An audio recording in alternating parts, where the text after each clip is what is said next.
আজি ভেৰগাঁৱত বৰষুণৰ মাজতো ইমান ৰাইজৰ উপস্থিতি ইলেকশ্যনত 100% বিজেপি ধুনীয়াকৈ ভেৰগাঁৱত জিকি যাব। ইয়ালৈকেতো মই আজি এখন প্ৰথম মিটিং, গতিকে গোটেইকেইখন মিটিং নকৰাকৈ অলপ ক'ব দিগদাৰী, কিন্তু ভেৰগাঁওখন ভাল কৰি জিকি যাব।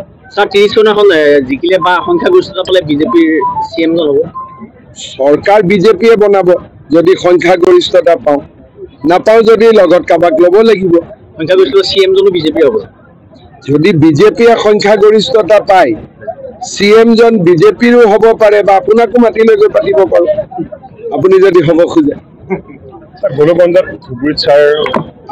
ঘটনাটো দুৰ্ভাগ্যজনক।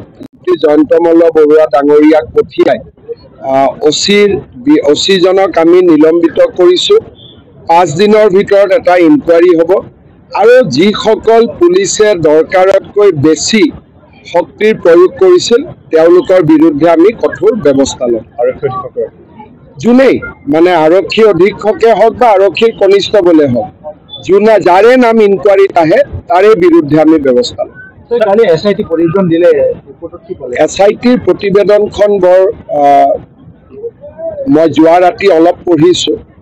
যথেষ্ট গুৰুতৰ অভিযোগ আছে আৰু যথেষ্ট চিন্তনীয়। এই বিষয়ে মই কেবিনেটত আলোচনা কৰিম আৰু প্ৰতিবেদনখনৰ যিমানখিনি পাৰোঁ কনফিডেন্সিয়েলখিনিক বাদ দি যিমানখিনি পাৰোঁ আমি সংবাদ মাধ্যমৰ আগতো প্ৰকাশ কৰিম। আপুনি স্যাৰ 10 ছেপ্টেম্বৰ ডেডলাইন দিছিলে, আনন্দত আপুনি যে এইটো এটা যিজন মানুহৰ ঘৰত ল'ৰা বিদেশী, ছোৱালী বিদেশী, ঘৈণীয়েক বিদেশী, তেওঁ যি ধৰণে কালি নাচিছে দেখি কিবা অদ্ভুত লগা নাই জানো? ঘৈণীয়েক বিদেশী অস্বীকাৰ কৰিব নেকি? নকৰে। পুতেক বিদেশী অস্বীকাৰ কৰিব নেকি? নকৰে। জীয়েক বিদেশী অস্বীকাৰ কৰিব নেকি?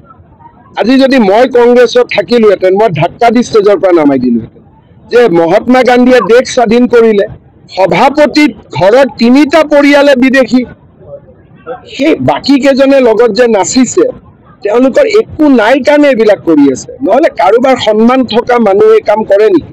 3জন বিদেশী আৰু বাকীখিনিতো মই কমেই। গতিকে এইবিলাক নাচি বাঢ়ি অসমৰ মানুহক বুৰ্বক ভাবিছে নেকি? অসমৰ মানুহ বুৰ্বক নেকি? তেতিয়াহ'লে আমাকো ব্ৰিটিছৰ পাছপৰ্ট বনাই দিয়ক।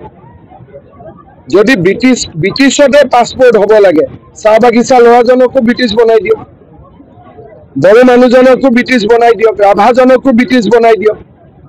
এটা ফটো আমি নহয় নেকি? তেওঁলোকে লগতে কৈছে যে ফটো আমি লিমিট থাকিব লাগে। ফটো আমি লিমিট পাৰ হৈ গৈছে। 3টাকৈ মানুহ বিদেশী, প্ৰথম বিদেশী কেইজনক স্বদেশী কৰকচোন, তাৰপিছত বিহু নাচি দেখুৱাব। তেওঁলোকে কৈছে এটম বম ফুটোৱাৰ কথা আছিল, কিন্তু এইবিলাক চক, সেইবিলাক হ'ল আপোনাৰ ভাষা বা তেওঁলোকৰ ভাষা। ইয়াতকৈ কি এটম বম লাগে যে 3টাই মোৰ ঘৰত বিদেশী? যদি হিমন্ত বিশ্ব শৰ্মাৰ ঘৰত 3জন বিদেশী হলহেঁতেন আপোনালোকে কি কৰিলেহেঁতেন? তাকো এটম বম, পৰমাণু, নিউক্লিয়াৰ চব বনাই দিলেহেঁতেন। গতিকে যিবিলাকে এইবিলাক ইমান চিৰিয়াছ কথা এটাক অলপমান লঘু কৰি উপস্থাপন কৰিব চেষ্টা কৰে, তেওঁলোকৰ প্ৰতি মোৰ সহানুভূতি আছে। গতিকে তেওঁলোকে দেশৰ কল্যাণো নিবিচাৰে, ৰাষ্ট্ৰৰ কল্যাণো নিবিচাৰে। গৌৰৱ গগৈয়ে ক'লে মই পাকিস্তান গৈছোঁ, এখন পেপাৰে সুধিছে নেকি আপুনি 10 দিন কি কৰি আছিল কওক বুলি? গতিকে কোনোবা সংবাদ পত্ৰৰ সাংবাদিক বা কোনোবা এডিটৰে এইটোক চিৰিয়াছ বুলি নাভাবিব পাৰে, আমাৰ কাৰণে এইটো চিৰিয়াছ ইছ্যু। SIT এইবোৰ গুৰুতৰ হ'লে তেতিয়া কি ব্যৱস্থা গ্ৰহণ কৰিব? ব্যৱস্থাটো গ্ৰহণ কৰাৰ 2টা ৰাস্তা থাকে। এটা, যিখিনি আইনৰ ভায়লেশ্যন হৈছে তাৰ ওপৰত এপ্ৰপ্ৰিয়েট অথৰিটিয়ে কেছ কৰে আৰু ৰাইজে শাস্তি দিয়ে। গতিকে ব্যৱস্থা মানে কি? যে মই পাকিস্তানত গ'লো, গৈ মই নাচি বাগি আহিলোঁ, এইটোতো কোনো ব্যৱস্থা নাই। এইটো ব্যৱস্থা ৰাজনৈতিক ব্যৱস্থা। গতিকে ব্যৱস্থা আইনগত ব্যৱস্থা, ৰাজনৈতিক ব্যৱস্থা। ৰাইজে নিজে সিদ্ধান্ত ল'ব যে এই মানুহজন আমাৰ নেতা হ'ব পাৰে নে নাই।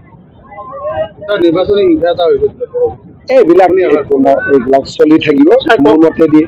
কোনোবাই পিষ্টল ওলোৱা বুলি কৈছে, এইবিলাক চব বনোৱা পিষ্টল হয়, এইবিলাক অৰিজিনেল হ'বই নোৱাৰে, ইয়াতে নাই। এইবিলাক ঠিক আছে, এইটো যোৱাকালি মোৰ কথাও হৈছিলে। এইবিলাক কেতিয়াবা লৰাৰ মাজত হৈ যায়, ইমান গুৰুত্ব দিবলগীয়া কথা এইটো নাই। পাগল পাৰ্টি হলে এইটো কয়, তৃণমূলেও দিয়ে প্ৰাৰ্থী, জয় ভাৰতেও দিয়ে প্ৰাৰ্থী। এইবিলাক পাগল কংগ্ৰেছটো মোৰ এতিয়া লাজে লাগে যে এইটো পাৰ্টিত মই আছিলো, যে টিকট দিয়া মানে জয় লাভ। নিৰ্দলীয় বিলাকেও তেতিয়া কব যে আমাৰ জয় হৈছে বুলি।